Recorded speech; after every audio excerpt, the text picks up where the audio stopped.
G'day watchers, welcome to Perth Watch, your horology channel broadcasting from right here in Perth, Western Australia. Today I have the pleasure to feature a prototype of the inaugural piece from new company Constellar timepieces. Now this piece is going to be releasing anytime now, so look out for the links below. I believe they will be launching on Kickstarter. Now the company has a little bit of an idea of space themed watches, and I think this is related to obviously the stardust on the dial designs that they come in, and this first model is called the Starseeker, and the story behind it I think is kind of interesting, and I appreciate the effort they've put into coming up with this. And stars are a little bit of an allusion to those things in our lives that matter to us the most, so family, friends, the things that we hold dearest.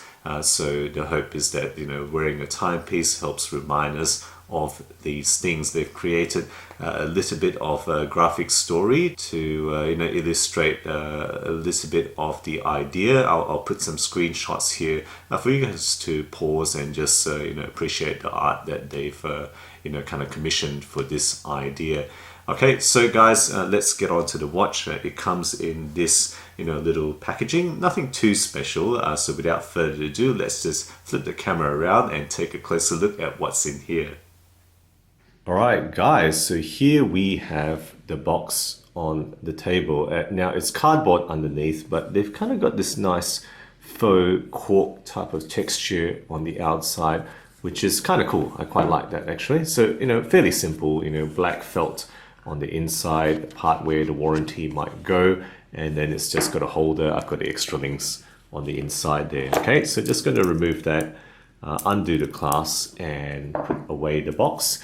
Let's show you guys the watch in a closer look. So guys, over here we have the Constellar Starseeker automatic dive watch. This is really what they have gone for. Yes, it is a dive watch, but some differences in here which make me kind of interested to want to feature this. So on Kickstarter, the list price, or the Kickstarter price, I'm told will be $389 USD, which for what is in here, hopefully you guys will agree, is fairly compelling for everything that they've actually fitted into this watch. All right. As usual guys, first up let's talk about the movement, which is none other than Swiss-made Sellita SW200-1. So all the specs you guys hopefully will be quite familiar with, down the left of the screen there. In this case, the quick set date, I'm pleased to say, is a black disc with white writing on that 3 o'clock framed window. So that's a nice touch that they've gone for black disc. I always like that they color match the dial. The rated accuracy, not very well documented for this particular Sellita, but in actual use in this prototype is running pretty darn good, -3 seconds per day, which is something I usually will be quite happy to live with. Okay, so case-wise, so here we have a case which is a very classic 40mm diameter, the absolutely classic size, 316L steel. Thickness wise is pretty darn good at only 11.9 millimeters to the top of the crystal. Lug width, of course, you would guess is 20 millimeters, and the lug to lug distance is actually very short, relatively speaking, 44.8 between my thumbs there, thanks to that very short lug construction, end link construction that they've gone with there. The overall weight of this watch, with some of those links removed, is 137 grams. Not very heavy by any means. In fact, on the lighter side for the dive watch of this type of construction. Okay, finishing wise, all right, the bezel itself, not sure if it's going to come through on the camera here, is circular brushed, right, and then going on to the top of the lugs, there's circular brushing on the top side of the lugs. Not a lot there, but hopefully you'll see that the top surface of the lugs here. It transitions onto vertical brushing on the side of the case, which is kind of cool, and it's got circular brushing on the case back, the bottom of the case, the bottom of the lug surfaces there. I will mention, of course, also there is a very nicely polished knurl lug there, a la Omega Seamaster style, that 45-degree, bevel on the lug there, as well as 45-degree bevel on the underside of the case side, as well as the underside of the lugs. That's a polished bevel there. Okay, so the screw down solid case back has differential finishing as well. There's a bit of a radial pattern, as well as some circular pattern on the case back there. I'm not sure if that's going to come through, but where those those holes there for removing the case back, that's actually a radial brushing pattern. That kind of nicely etched case back features what we call the Starseeker kind of motif. Diver rising out of the water looking at the stars is what that is. So screw down case back with a screw down sign crown, fairly simple signing with the kind of that constellation that they've got there. 200 meters is the water resistant rating that this watch comes with. Okay, let's talk about the dial now. The dial here is a gloss black porcelain enamel dial. This is what this is, with stardust on it, and I assume that's kind of flecks of reflective metal. They don't actually describe the process precisely, but that's very likely what it is. When they fire this enamel, they've kind of mixed in some reflective metal to give that kind of stardust, star field effect. Fairly cool, I don't mind it. It's not overbearing. It's actually fairly subtle in most lighting conditions. The details of the brand, water resistant, automatic, chattering are all printed, but it does have applied, mostly diamond shaped polished indices in most of the hour index positions, apart from, of course, the 3 o'clock position. The hour and minute hands are syringe style polished steel. It's got a orange colored arrow seconds hand, and it's got BGW9 lume application on all the usual spots. And of course, I'll put a lume shot right here for you guys to appreciate how it looks like in the dark. Okay, so surrounding the dial is a 120 click unidirectional dive style bezel with a gloss black ceramic insert, and it's got relief printing, which is pretty cool. Let's listen to it now. 5, 10. Okay, so 120 clicks.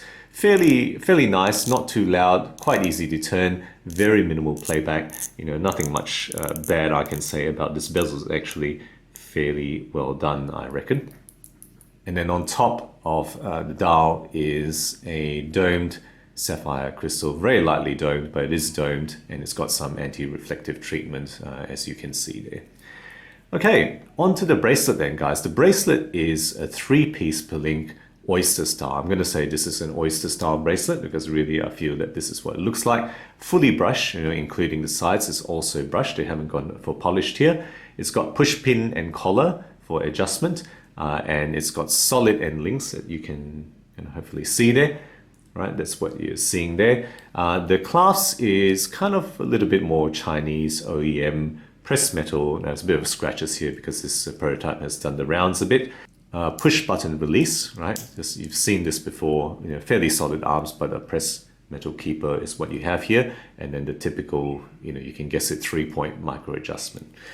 Okay, so there we go. That's the entire description. Let's pop it on quickly for wrist shot. And there we have the Constellar Starseeker automatic dive watch on my 17cm wrist. You've seen the class like this plenty of times before. And then remember, it's less than 12mm stick, 11.9, and the lug-to-lug distance very pleasing at just under 49mm with a size of 40mm for that case diameter there. Okay, so there we go. Now, what have I enjoyed about this watch? So I reckon, $389, under $400 for all that this gives is pretty good value, right? You don't find a lot at this price range which gives all of these, right? Swiss-made Sellita movement, quality ceramic bezel, right? Sapphire crystal for that price, and then the difference in, from the usual fare that you might see so many times I've brought through. This is a Seamaster inspired case, which is pretty well done, I have to say. Pretty nicely, engineered in terms of the no lux that they've kind of homaged there, and a rather cool enamel dial with that stardust feature. I can't really say a bad thing about that. I quite like it, and that of course also costs money to add for for the price range that they've squeezed this into. Now the brand ammo, in terms of the stars representing, what we value, I think it's fine to me. I think there's some originality and plausible rationale to it, and it's not over the top. They haven't kind of beat you over the head with it. I don't mind how they've done it, but let me know what you think. Is it tacky to you, or do you find it acceptable as I have felt? In terms of weaknesses, nothing much to say. I honestly think nothing much to say. I think the bracelet is just rather Chinese OEM manufacturer, OEM factory type of bracelet. It can do with an upgrade, and for the future, they may consider putting in something a bit different, maybe with screw links, maybe with more micro adjustment. Those are the things that you can do to differentiate yourself from just a standard Chinese OEM is how I feel. Okay, so guys, there we go. My thoughts on this debut piece from Constellar. Let's just flip the camera around now for the wrap up. So there you go, guys, my review of the prototype of the inaugural piece from Constellar timepieces. Yes, it is kind of another dive watch, but I think there are some things that are a little bit different in this piece, which made me want to agree to review it, and that's what I'm going to try to do from now on. I'm going to try to only agree to review dive watches which have something a little bit special, and I think this one particularly, that porcelain enamel dial, that little bit of special feature attracted me, and I thought is different enough. I'd appreciate that you guys are having some dive watch fatigue, at least in the people who comment. So I'm not going to try to feature too many of this, because it's very easy for companies to just throw out dive watches. I know that, for their starting piece. So let me know what you think about this in the comments below, as always. Guys, if you enjoy my videos, do consider subscribing. New content every week, always aiming to be objective and unbiased about all things horology. Thank you again for sticking with me, and as always, I'll catch you guys again next time.